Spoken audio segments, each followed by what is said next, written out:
Hello guys, welcome to today's e-learning. My name is Alex from the Technical Support Department of SolarEver USA. Today we're going to be speaking about certifications and, well, let's get at it. The topics of today are going to be specifically the characteristics of a real certification, the types of certifications, the difference with certification and our authorization to mark. We're going to be speaking about different brands or laboratories, and at the end, we're going to be finishing speaking about our certifications and how do we work with them to become a better product. So let's begin with the characteristics. So first of all, we need to understand that certifications have to be issued by an accredited certifying agency. What do I mean with this? It has to be authorized to be able to expedite this type of certifications.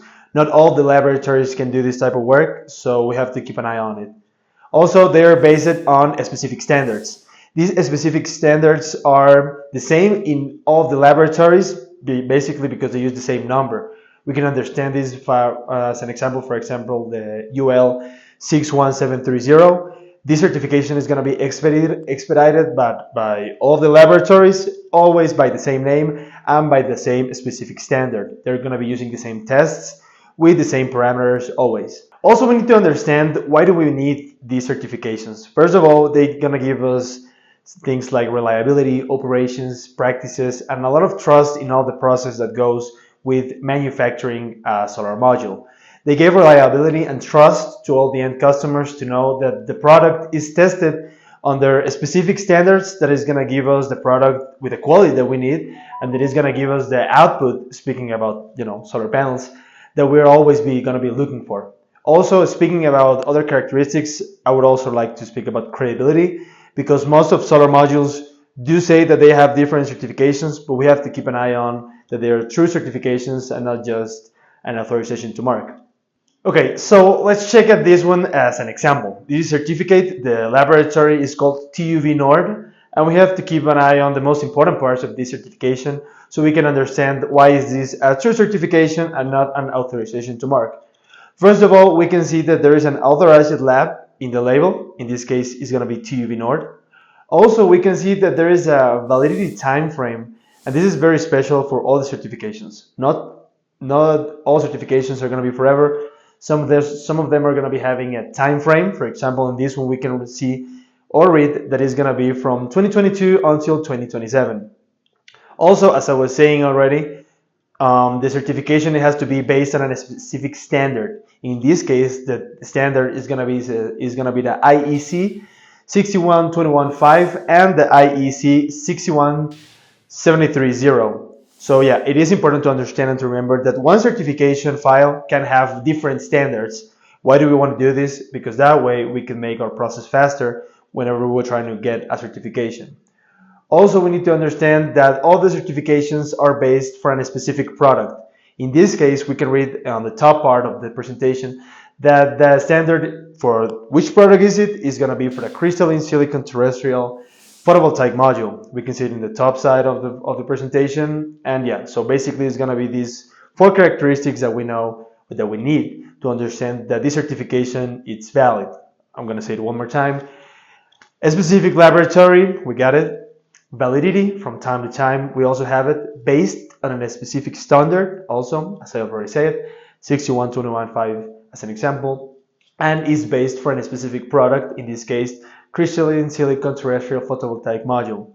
This presentation or this certificate had 2 pages. The second page was going to be telling us what's the name of the specific module. We don't have it right now, but that's because of confidentiality. But keep going on with the subject. We're going to be speaking about the different types of certifications. So, as I already mentioned, for example, we have the ones that are true certifications. Speaking about solar modules, the ones that we have or that we usually work with are going to be the 61215. This one is going to be speaking about the performance of the module, and it's going to give us reliability on our product. It's going to be explaining to us that the electrical parameters that we're sharing on the spec sheet is trustworthy, and it's what it's supposed to be expected. The 61730 is also really important, specifically in the US, for all the house permits and the electric utility permits that you need to get, because it's pretty related to the safety and with the fire rates. This other certification that we can see in the presentation is going to be the 6171. This one is going to be related to salt mist corrosion. We use this specifically for our markets in California and the rest of the states that are very close to the beach. And as you can see in the image on the right side of the presentation, this is an example of another certification that we have. This one is pretty new, issued in 2024. So yeah, these are different types of certifications. And this one is a different differentiation. As I was saying before, we have certifications of compliance and conformity, and we have authorizations to mark. All of what I've mentioned in the past is only a certificate of compliance. Why? Because it has a validity time for a specific product. Okay, so we need to understand the difference between an authorization to mark and a certificate of compliance.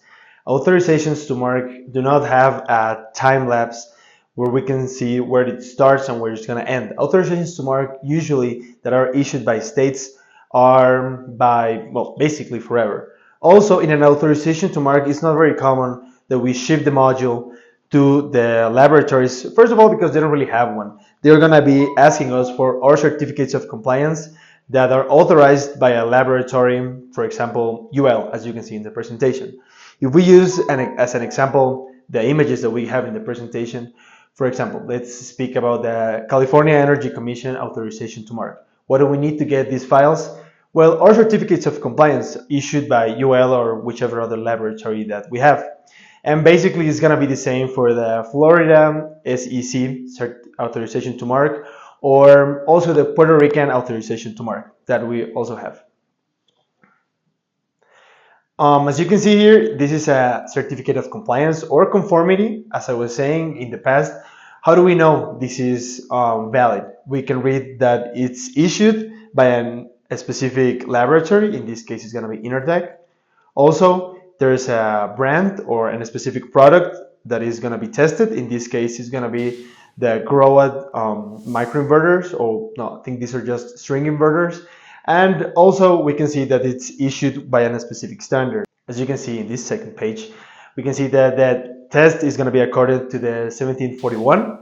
And by that way, we can understand that these certificates of compliance do not only going to be ruling for solar modules, it also works for batteries and for solar inverters. Of course, the standards are going to be different, but it's pretty common that the same lab can do all of these different testings for different, type of electrical equipment. And also, if we're going to be watching an authorization to mark, this is a screenshot of the California Energy Commission website, we can see that it's pretty different. First of all, because we can see that the safety certification is a UL certification, like the ones that we were just speaking about. We can see that there are more than one module in all of these certifications, or well, authorizations to mark. And we can understand that there is no time frame, as we can see in the presentation, and also that there is no specific laboratory that is going to be giving us this authorization to mark. At the end, it's just going to be government company, for example, such as the California Energy Commission. Now, briefly speaking of the laboratories, we can just mention them. We have UL, Intertek, CSA, TUV, and all of these different brands. But why am I sharing this? Because I want you guys to understand that you don't really need to have it expedited by a specific laboratory. For example, here at SolarEver, we have certifications from UL, TUV, CSA, and Intertek.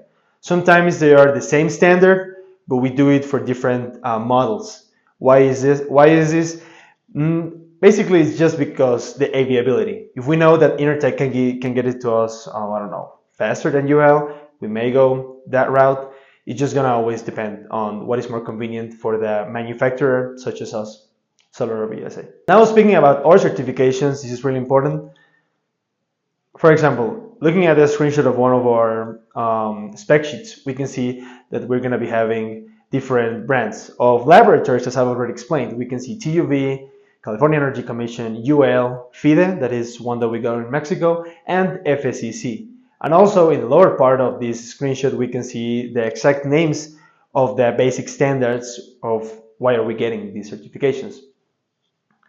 So for example, let's do not forget, it's not the same and standard than just a logo. If we're looking at the logo, we're just trying to understand which laboratory we got the certification. For example, in the laboratory side, we have TUV and UL. As we can see in the last screenshot of the spec sheet that we were using, laboratories are different than authorization to marks, as I have already mentioned.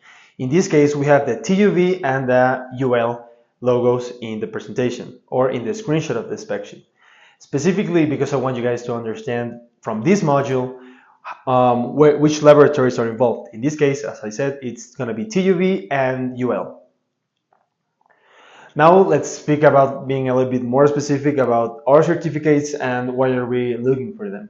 First of all, let's start with one of the most important ones related to solar modules. This one is going to be the UL or the IEC 61215. This one is very important. It has to be in all of our SolarEver USA modules because it's going to be speaking about the electrical parameters and all the tests that the module has been through for us to be saying what we do say in our spec sheets. For example, being resistance to the PID effect. How do we know this or how do we advertise it? Because we have it on our certificate. So that's why we can understand that what we're saying is trustworthy and the credibility is always at its highest. For example, if we look at this screenshot, we can read all the tests that the module has been through for this specific standard. Insulation test, maximum power determination, even hail test. I have been receiving, for example, many questions about clients who ask me, Alex, how much hail can the module resist? Well, we do have a test for it, and it's going to be the 61215 certification, and it's going to be telling us how much hail and what's the diameter of this hail that we're going to be protected to in the case of these winters. Also, we can see that we go to humidity-free test, hotspot endurance test, and many more. So speaking about the sequence to get these certifications, we're going to be going through A to E. As I've already shared in the past slide, there are different testings, but these testings go by groups or sequences. Sequence A is going to be all the tests under these standard test conditions.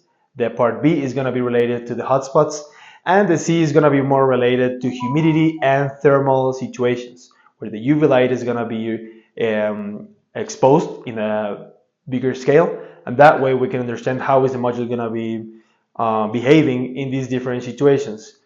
The sequence D is going to be related to the thermal cycling, and the last part, the sequence E, is going to be related to the damp heat test, also related with the mechanical stability test. This is really important, so that way we can understand which structures are going to be suited good for the module that we're going to be producing. Okay, speaking about the UL 61730, this certification is going to be completely related to safety qualifications, specifically about fire. And we do know this because this certification is going to give us our fire rating. Here in SolarEver, we have the fire type 1 and also the fire type C, depending on which laboratory we're looking for. These types of certifications, the type 1 and the type C, are the highest related to safety qualifications on fire. So we know that our modules are pretty good and protected for these situations. So as we can see, the fire rating is going to be, for UL is type 1 and for IEC is going to be class C. Both are the highest from both ratings, so we know that we're going to protect it related with the fire ratings and the fire hazards in these cases.